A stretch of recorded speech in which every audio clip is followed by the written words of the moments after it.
Dear student of class 11, hello everyone. Today in this video lecture we will read from page number 2 from the last paragraph.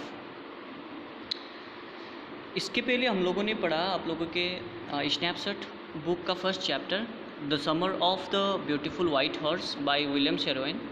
इसमें हम लोगों ने ये पढ़ा था कि ये कहानी में दो लड़के आराम और मुराद जो कि वेरी पुअर फैमिली से बिलोंग करते थे, गैरोक्लेनियन ट्राइबल पीपल थे, गैरोक्लेनियन फैमिली से बिलोंग करते थे, जिनका परिवार में, जिनका ट्राइब में अपना गुजारा करने के लिए, पेट भरने के लिए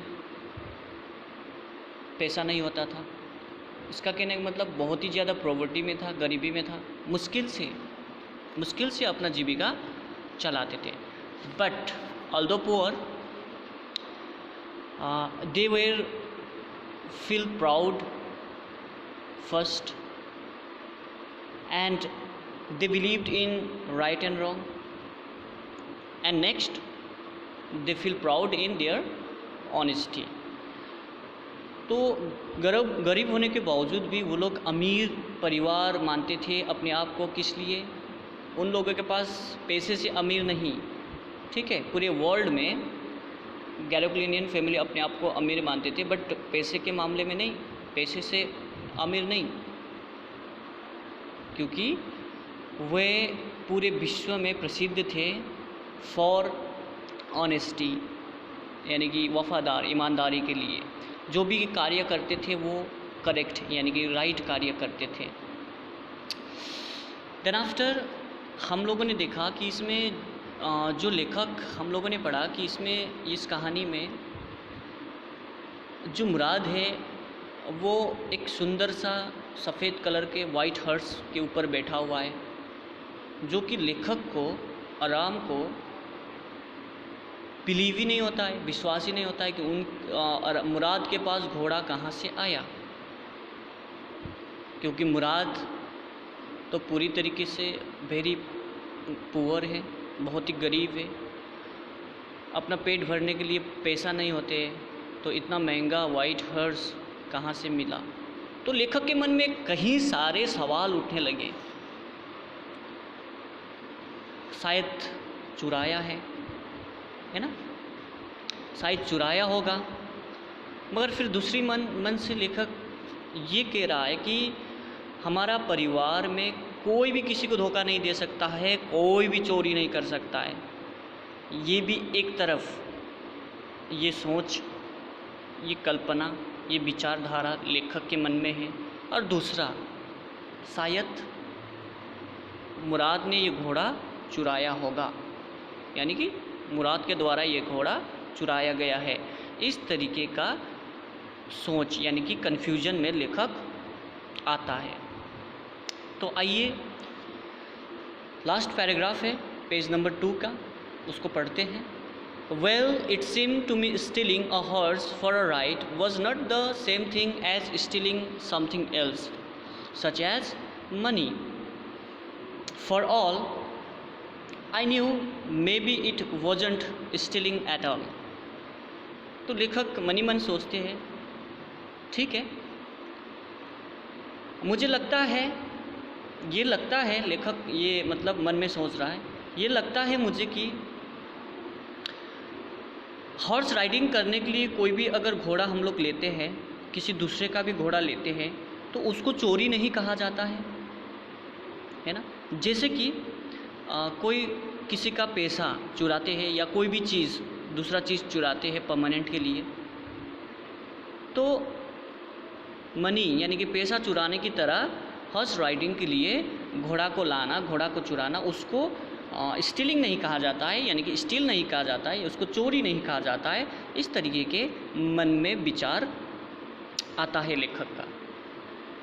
for all I knew may be it wasn't stealing at all. सिर्फ मेरे लिए ही नहीं, सभी लोग यही सोचते होंगे, सभी लोग यही सोचता है, मुझे पता है कि शायद इसको चोरी नहीं कहा जा सकता था। If you were crazy about horses the way my cousin Murad and I were, it wasn't stealing. I wouldn't become stealing until we offered to sell the horse, which of course I knew we would never do. तो लेखक money मन सोचते हुए ये कह रहा है कि अगर आप भी, अगर तुम भी हॉर्स राइडिंग करना बहुत पसंद करते हो हमारी तरह, जैसे कि मैं और मुराद की तरह, तो इसको आप भी स्टीलिंग नहीं कहेंगे, उसको चोरी नहीं कहेंगे। तो यहाँ पर लेखक ये चीज़ बोल रहा है कि मनी मन सोचते हुए हम लोगों को बता रहे हैं इस स्टोरी के थ्रू, इस स्टोरी के माध्यम से, कि अगर आप लोग भी हॉर्स राइडिंग करना आपका भी लॉन्गिंग है, डिजायर है, इच्छा है, चाहना है, तो आप भी जिस तरीके से मुराद ने घोड़े को लाया चोरी करके, उसको चोरी नहीं कहते, है ना, चोरी नहीं कह सकते, आप नहीं कहता। तो it wouldn't become stealing until we offer to sell the horse.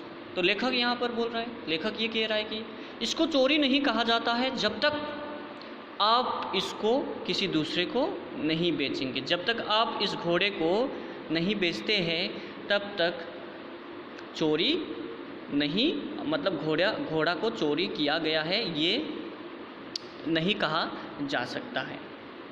I knew we would never do, और मुझे पता था कि हम लोग ऐसा काम कभी नहीं करते, है ना, यानी कि इस घोड़ा को हम लोग कभी नहीं बेचते। Let me put on some clothes I said. All right he said but hurry. I leaped into my clothes. I jump down to the yard from the window and leaped up onto the horse behind my cousin Mourad. ध्यान से सुनिए। Then after, इतना सोचने के बाद, इतना मनीमन लेखक सोचने के बाद लेखक कुछ कपड़े पहनते हैं। Sorry, I said let me put on some clothes. तो मैंने कहा, लेखक ने कहा मुराद को, मुझे कुछ कपड़ा पहनने दो। तो मुराद ने कहा, उसने कहा जल्दी करो, ठीक है मगर जल्दी करो। तो मैंने अपना कपड़ा चेंज किया और उसके बाद मैं आंगन की तरफ जंप किया खिड़की से, और उसके बाद घोड़े के ऊपर चढ़ गया। ठीक मुराद के पीछे मैं घोड़े में बैठ गया। That year we lived at the east of town on Walnut Avenue. Behind our house was the country, vineyard, orchards, irrigation ditches, the country roads and country roads. तो वो साल, उस साल हम लोग शहर के किनारे में रहते थे,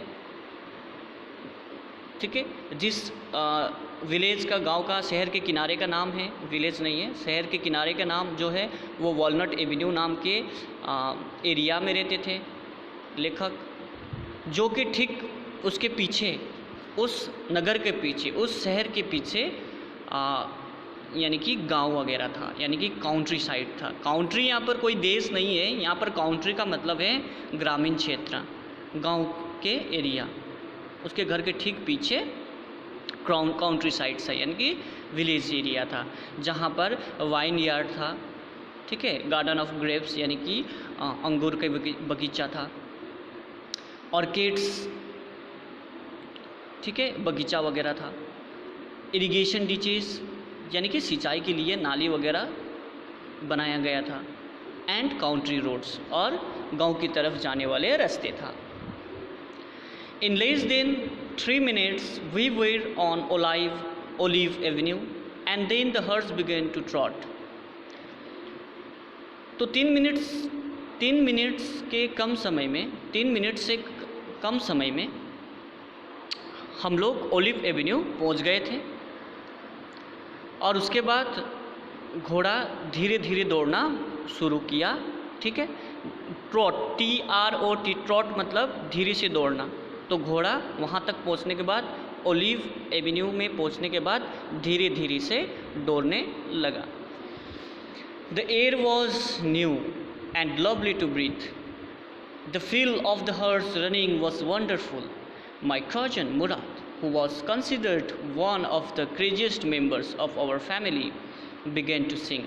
I mean, he began to roar. Then after, यहाँ पर लेखक कहते हैं जो हवा था वो नया था, जैसे कि सुबह का हवा, फ्रेश एयर था, है ना, जिसमें सांस लेने में मज़ा आ रहा था।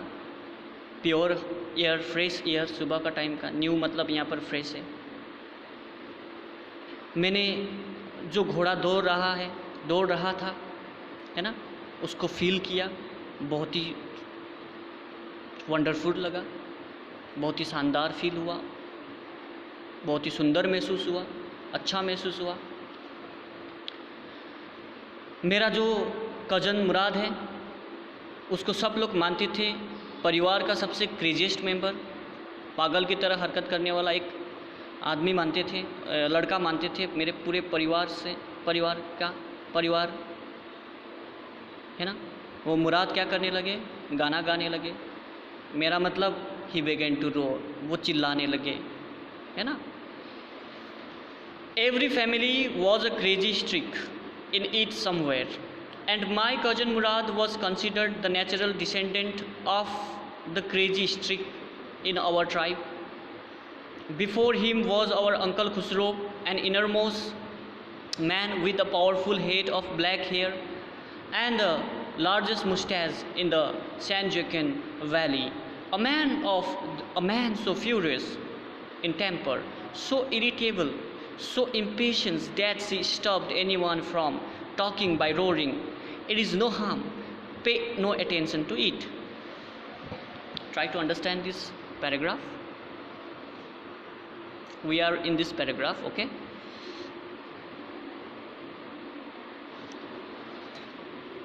तो प्रत्येक परिवार में क्रेजी स्ट्रिक होता है। क्रेजी स्ट्रिक मतलब इनहेरिटेंट क्वालिटी। इनहेरिटेंट क्वालिटी मतलब वंश के गुण मतलब जैसे कि फॉर एग्जांपल आपका परिवार में आपका दादाजी है, उसके बाद आपका पिता है, उसके बाद आप है, ठीक है। तो जैसे कि दादाजी में जो गुण है, क्वालिटी है, जो व्यवहार है, वो अगर आप में उसी तरीके के बिहेवियर आप में भी है तो उसको कहते हैं क्रेजी स्ट्रिक।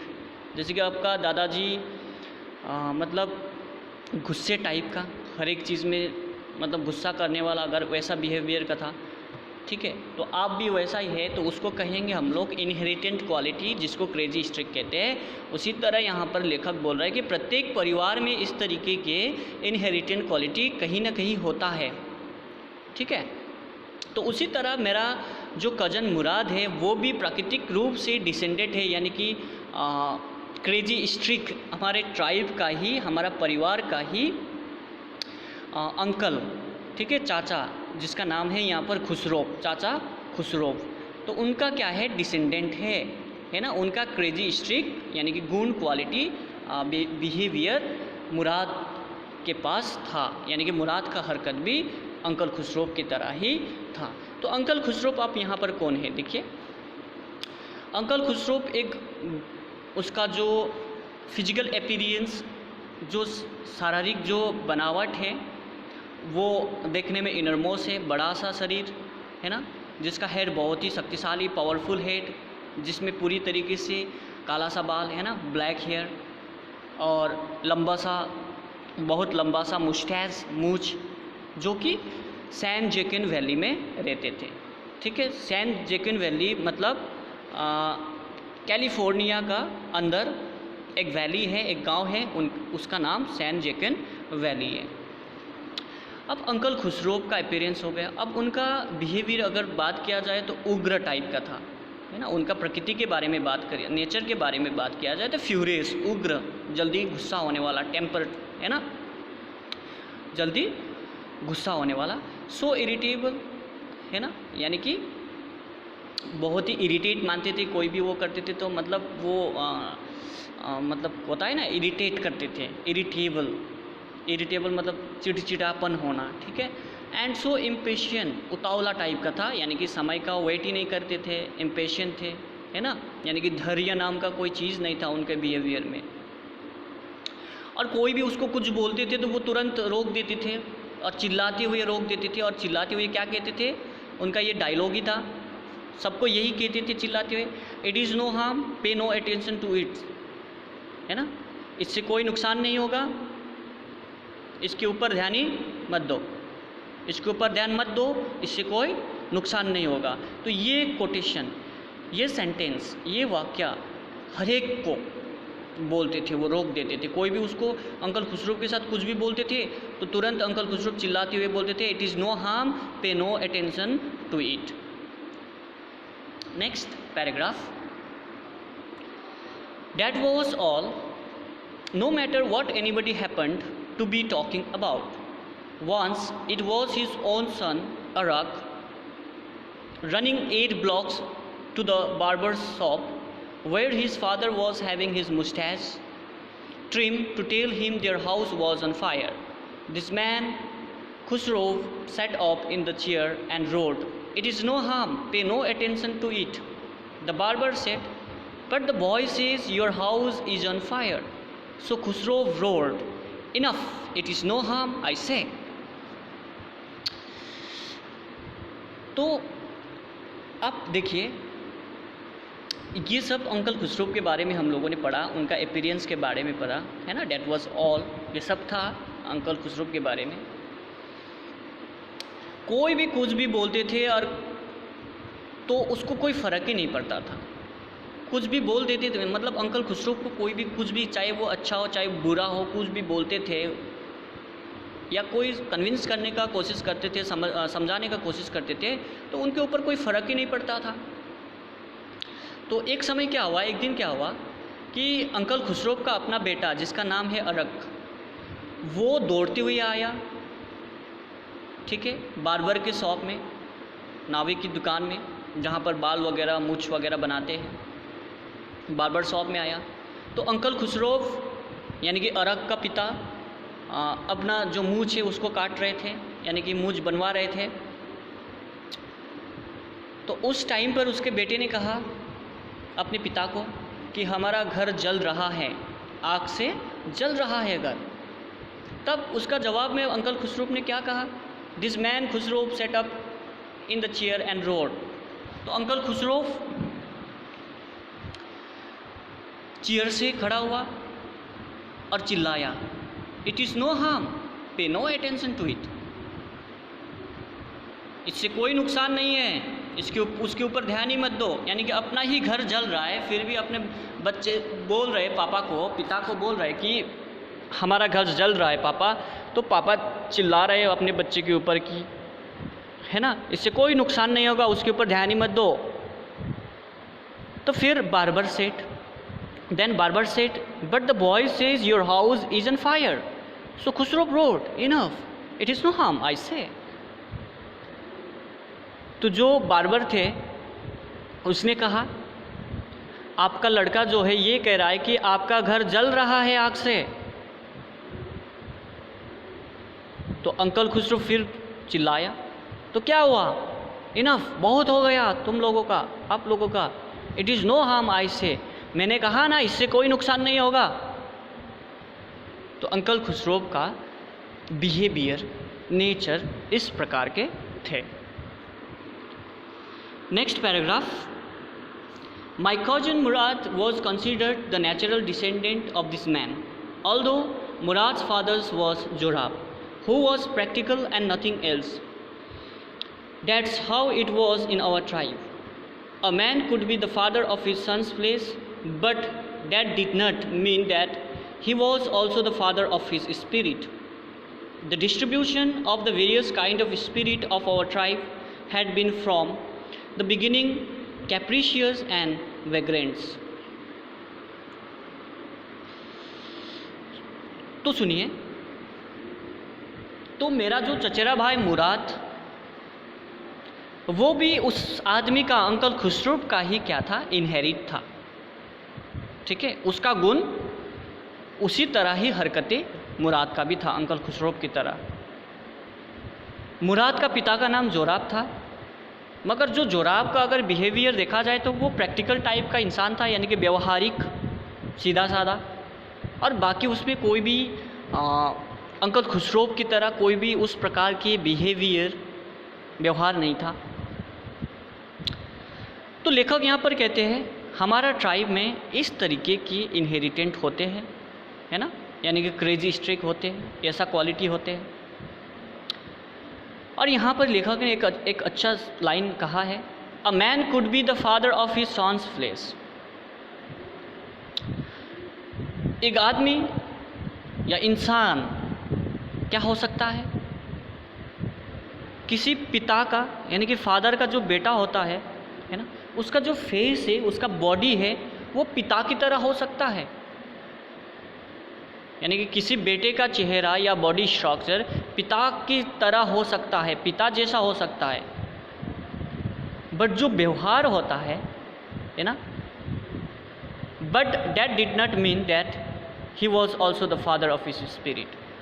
इसका मतलब ये नहीं कि जो पापा के अंदर गुण है, पापा के अंदर जो बिहेवियर है, पापा का जो क्वालिटी है, वो उस बच्चे पर, उसके बेटे पर भी वैसा ही होगा, है ना। इसका मतलब ये नहीं है कि पापा की तरह ही चेहरा हुआ, पापा की तरह ही बॉडी स्ट्रक्चर हुआ, बट इसका मतलब ये नहीं होता है कि पापा का जो क्वालिटी है वो अपने बच्चे के अंदर हो, अकॉर्डिंग टू द राइटर, लेखक के हिसाब से, है ना।